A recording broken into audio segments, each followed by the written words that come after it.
You send a message. It feels thoughtful, maybe even a little vulnerable. You watch it switch from sent to delivered, maybe even read, and then silence. 10 minutes pass, then an hour, maybe a whole day, and suddenly your brain turns into a crime investigation unit. They're ignoring me, they're playing games, they do not care. But here's the twist. Sometimes people do reply late on purpose, and when they do, it's usually not about what you think.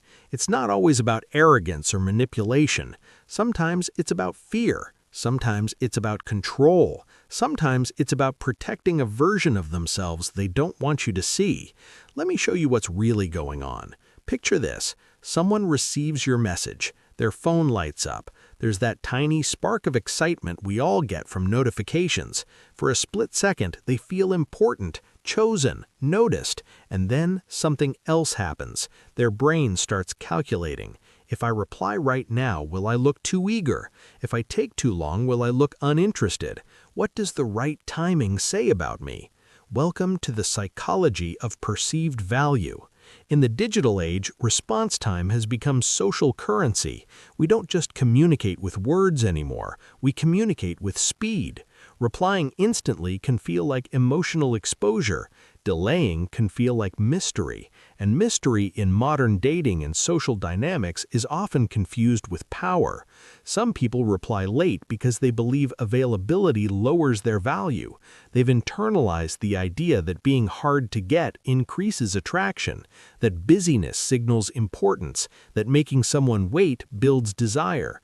And here's the interesting part. Sometimes it works. Scarcity does increase perceived value. Humans often want what feels less accessible, but when that strategy becomes habitual, it reveals something deeper. It reveals insecurity dressed as confidence. Truly secure people don't obsess over response timing. They respond when they're available. They don't perform distance to feel powerful. When someone intentionally waits to protect their image, it's usually because they're afraid of being perceived as too invested, and being invested feels vulnerable. Now let's zoom in even closer. For some people, delayed replies aren't about social strategy at all. They're about emotional regulation. When they get a message that carries emotional weight, maybe it's a serious question or a confrontation or something affectionate, their nervous system reacts before their logic does. Your brain has two main players in moments like this: the emotional system, which reacts quickly, and the thinking system, which regulates and plans.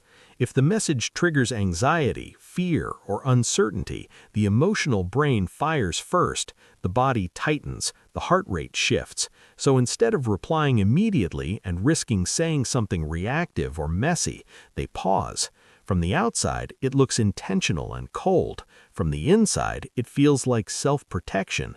They might reread your message 3 times, draft a response, delete it, rewrite it, overanalyze the tone. Should they add warmth? Should they sound casual? The delay is not about you. It's about managing the anxiety of being interpreted. And interpretation is powerful. Humans are wired to care deeply about social perception. Our ancestors depended on group acceptance for survival, so even now, your brain still treats social rejection like a real threat. That's why silence can feel so heavy. When someone replies late on purpose, sometimes they're trying to reduce the risk of saying the wrong thing and triggering rejection.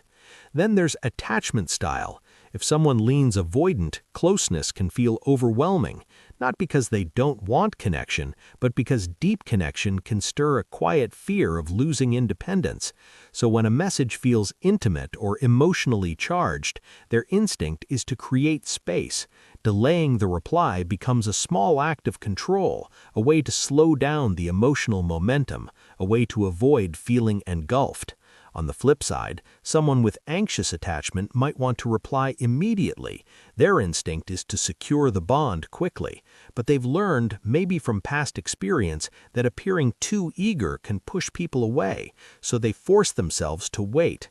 Now they're battling their own wiring. They stare at the screen, they feel the urge to respond, they hold back, they try to look composed. The delay becomes a performance of calm, even if internally they're anything but calm. Two different attachment styles, same behavior, completely different motivations. And then there's ego. Sometimes people reply late because it makes them feel important. It creates a subtle power imbalance. The person waiting feels uncertain. The person delaying feels in control. Control can be intoxicating, especially for someone who feels powerless in other areas of life. If they can't control their career or their family or their internal anxiety, at least they can control when they text back. But here's the hidden truth about control.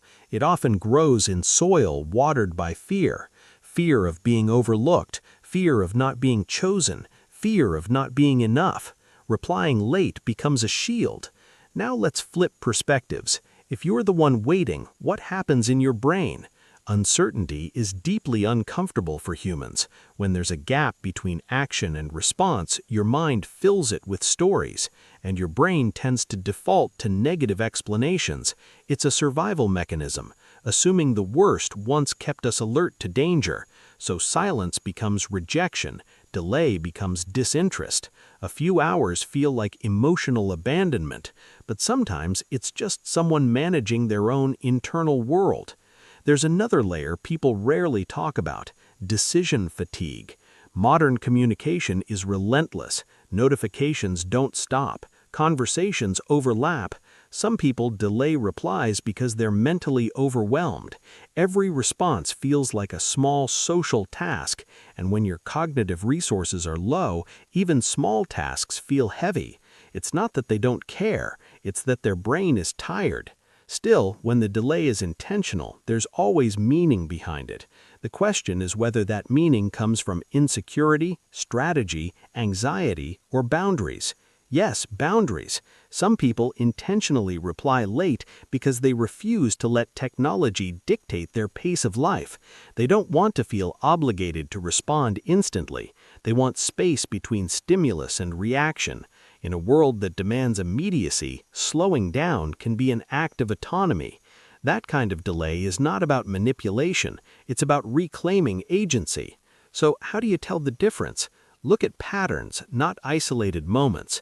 Is the delay consistent and paired with emotional distance, or is it occasional and followed by thoughtful, engaged communication? Context matters.